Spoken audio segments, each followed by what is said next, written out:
no dia 7 de outubro de 2025, eu lancei nesse canal aqui o meu primeiro vídeo. O assunto do vídeo era a polêmica de arbitragem que rolou no São Paulo e Palmeiras e também a postagem homofóbica do Vitor Roque no Instagram. Depois de postar, o Vitor Roque foi lá e apagou, claro, e deu a desculpa mais óbvia de todas para quem faz esse tipo de piada. Era só uma brincadeira, eu só estava zoando. A gente sabe que no fundo, realmente, ele estava zoando e é uma brincadeira. O ponto principal que a gente tem que refletir é: será que é só uma brincadeira? Que consequência leva a esse tipo de brincadeira? Após a postagem, toda a repercussão que gerou fez o Vitor Roque ser denunciado e ele está sendo julgado. Durante o julgamento, os advogados do Palmeiras estão tratando o caso e o Vitor Roque foi perguntado sobre o julgamento quando ele foi convocado para a seleção, e eu vou deixar aí a resposta dele para vocês darem uma olhada.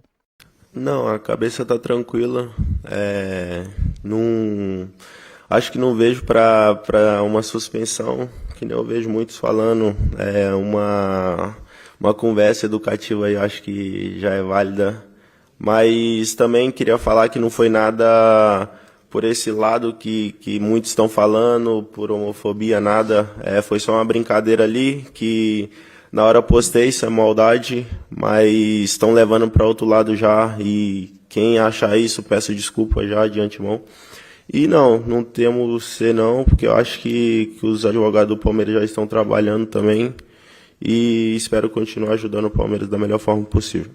Como sempre, aquele mesmo assunto que aconteceu naquele vídeo, eu vou só passar por cima. Mas é claro, a gente sabe que as pessoas, num geral, reclamaram do Vitor Roque muito mais por ele é palmeirense e tá errado. Logo, ele tá muito errado. Se fosse o corintiano vendo o São Paulino errado, ele estaria muito mais errado. Sempre será assim. Todas as torcidas reproduzem esse tipo de homofobia, de preconceito, e ninguém liga de verdade para isso. Algumas pessoas, claro, ligam, mas a realidade é mesmo que o torcedor brasileiro quer que se foda esse tipo de coisa. O torcedor brasileiro sempre tratou com desdém, preconceito e discriminação. E a gente sabe que isso acontece. O jogador brasileiro leva a homofobia de uma maneira muito parecida que o jogador argentino leva o racismo. Para eles é como se fosse realmente isso, uma brincadeira. E é algo a gente refletir sobre. Porque não é que eles sabem que são racistas, mas falam que é uma brincadeira. É porque esse cara genuinamente acredita que ele está brincando. E ele acredita que é a mesma coisa de te chamar de otário. O peso é o mesmo, é uma brincadeira. Quando o Vinícius Júnior foi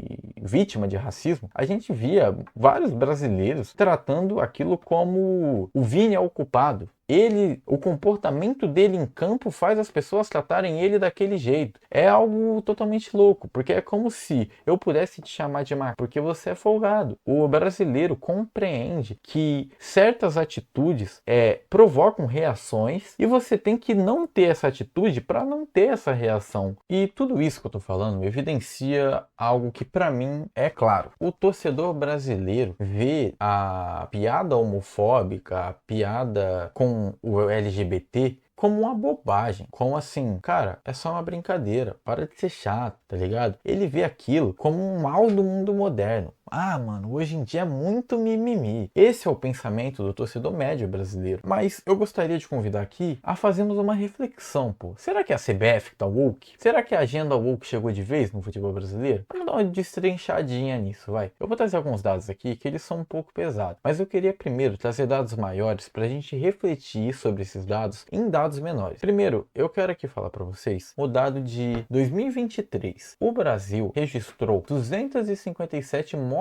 violentas contra o povo LGBT. Isso representa uma morte a cada 34 horas. Em menos de 2 dias, uma pessoa LGBT é vítima de um homicídio, de um assassinato ou de um suicídio. Em 2023, na totalidade de homicídios registrados, a gente teve 76% de vítimas pretas ou pardas. Que as minorias brasileiras são vítimas de homicídio, de violências no geral, a gente já sabe. E por que eu estou trazendo esses dados? Porque eu quero que vocês peguem esses dados e reflitam comigo em outros dados. No ensaio sobre o perfil da comunidade LGBT, foram feitas algumas perguntas para as pessoas que foram entrevistadas. Dentre essas pessoas, 62% afirmaram que já consideraram suicídio O G1 fez uma matéria e apontou que um jovem negro na faixa etária de 10 a 29 anos tem 50% de chance a mais de cometer suicídio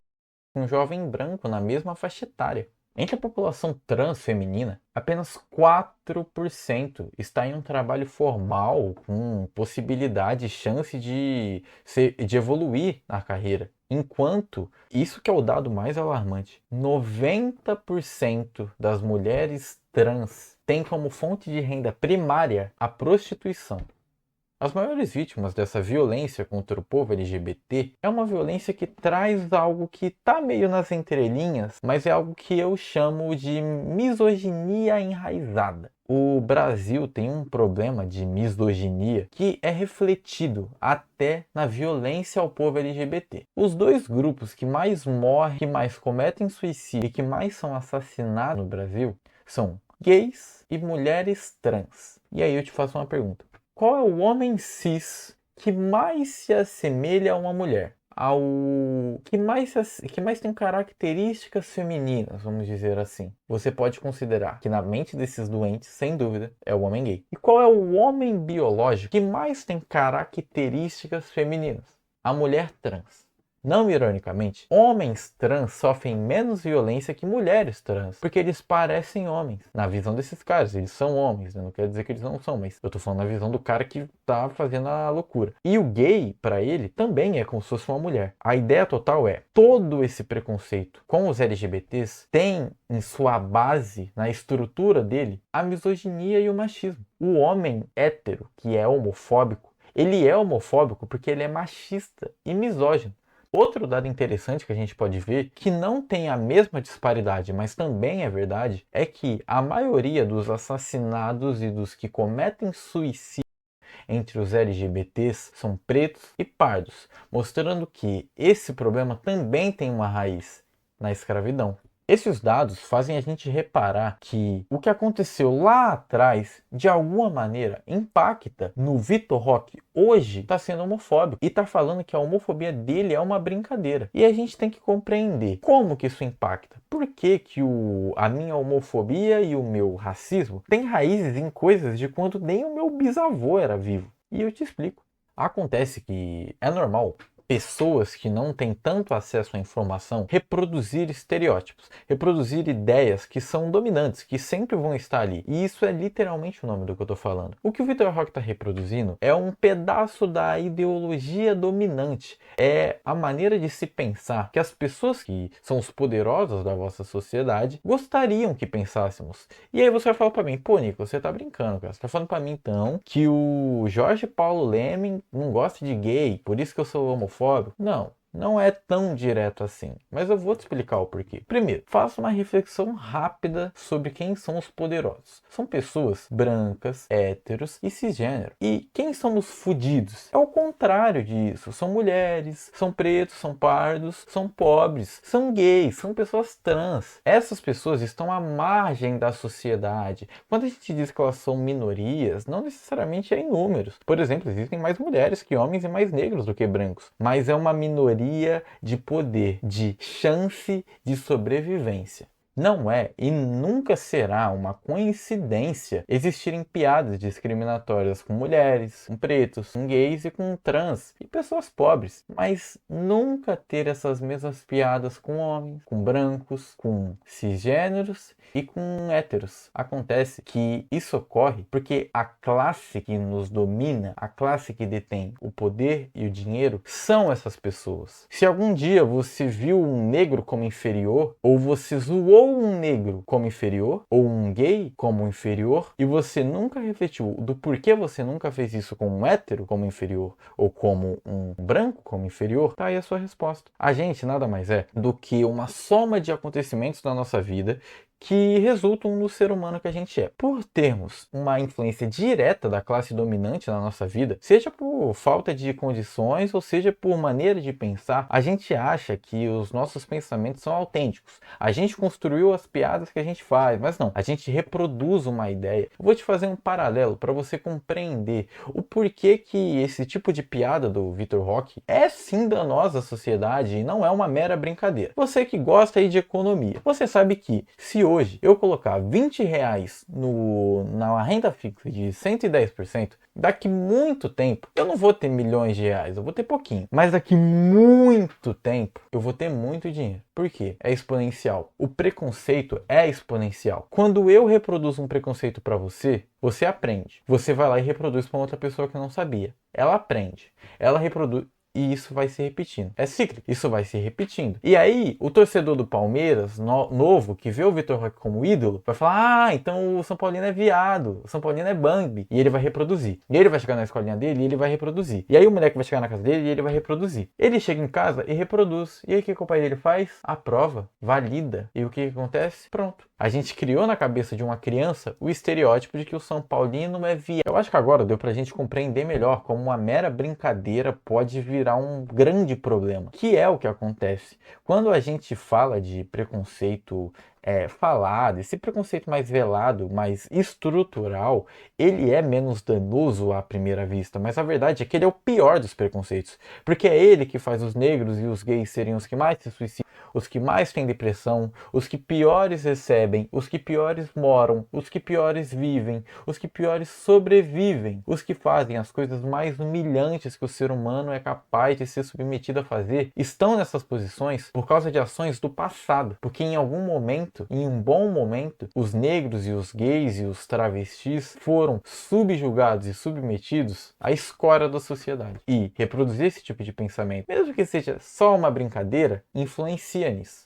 No mais, eu não tô querendo dizer que o Vitor Roque é um monstro e ele acabou com a comunidade LGBT. Não, o Vitor Roque pode sair muito maior disso. Se ele fizesse uma campanha de conscientização em cima do próprio erro, imagine o impacto que isso teria na vida de quem admira o Vitor Roque e não tem o discernimento do certo e o errado. Mas não, foi só uma brincadeira.